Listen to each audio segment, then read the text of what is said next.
extension test is the hands are at the side, and we have them go into extension, and that is going to allow us to see exactly what's going on, more like L5S1, lower lumbar spine.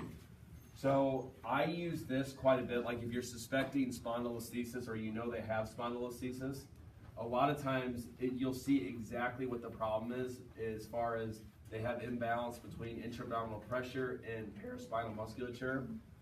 But I think we'll start with the 3-month model. So let me have you come with the arms up. And now from here, how I know I have them in the right position is their elbows will be cutting their ear in half, basically. So we want them, for the test, we want them neutral. We set them up, their wrist will be in the same line as their AC joint. And then from here, because it's a test, we just want to see what they're going to choose to do. So we say, let me have you lift your head up from the table there. And now back down. And again, this test is so we can look at what's going on at the CT junction. It's also the first test that we're able to see what's going on with the shoulder blades. So we're going to see scapular stabilization in 3 DNS tests. We're going to see it in this test, we're going to see it in the 4-point rock test, and we're going to see it in the bear. So this is the first time we start to see what the scapulothoracic articulation is doing. Now, what's the correct parameters for the shoulder blade for that? Well, if her arms were at her side, let's just say, then the shoulder blade should be about 2.5 to 3 inches away from the spine, and the medial border should be almost parallel to the spine. And the scapula should live in between the 2nd and 7th thoracic vertebrae. Because she's in a little bit of abduction now, we would have to assume that there's got to be some upward rotation.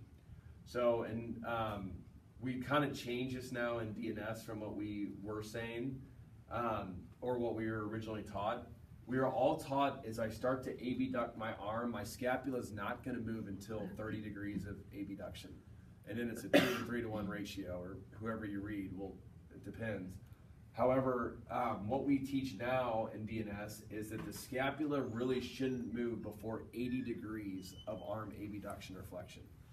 So really what that does, it actually makes our life easier, because trying to see 30 degrees is almost impossible with the naked eye.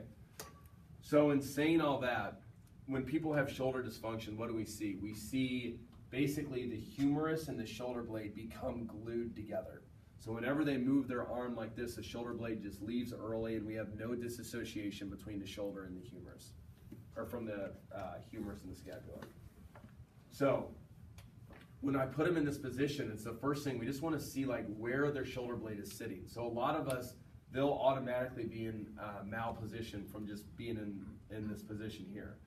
So as far as Kathy goes though, this is actually not so bad. So we have a little bit of abduction, but we'd expect it because her arm is above, it's at 100 degrees of abduction. Okay, so the other thing we look for is, are they able to share the motion through the upper thoracic articulations?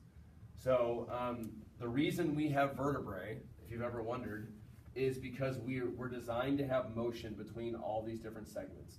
So it's just simple engineering. If we don't move well through, let's say, C7 through T3, which is really common in a lot of our patients, then we have to have excessive motion elsewhere. So what ends up happening, all that motion gets pushed to like C5, C6, C6, C7. So to kind of sum up all our cervical spine cases is we end up with joint blockages and we lose motion here, but we actually don't lose active range of motion, which is really ironic. If you take your patient who's got a big old honking joint fixation here, you'll see that they'll just learn to compensate through the mid-cervical spine.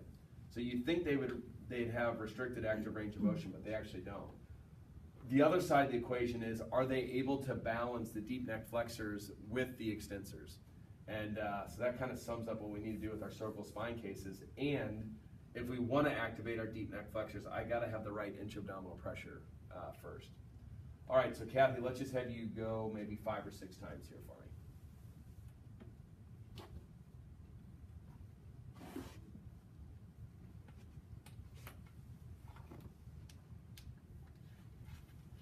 Up a little higher.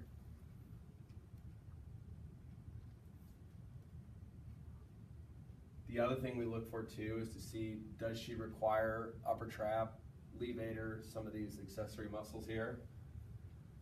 Okay, so on Kathy, the biggest thing is she does not move well through these articulations here. So we can see the joint restriction as far as extension goes.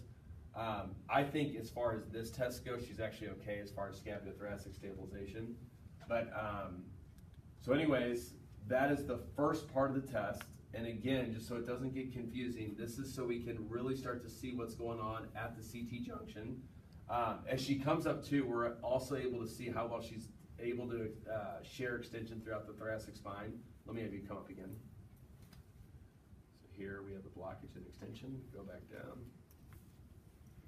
and back up and down. And then in the second part of the test, now the arms are at the side. And now let's have you lift your head and shoulders up off the table there for me, Kathy. And back down. So when somebody has great intra-abdominal pressure on this extension test, they actually will require no activity here, and they can actually keep this quiet too. But what you'll see in our patients who don't have ideal intra-abdominal pressure, you're going to see a lot of hamstring activity. Oftentimes you'll see too, you'll see the legs come up like this because the brain is trying to grab whatever it can to try to stabilize the pelvis. So if we don't have the right intra-abdominal pressure, the brain tries to grab the hamstrings, and we see a ton of hamstring overactivity in this test. Keep going, let's do like 5. She actually does really, really well with this test.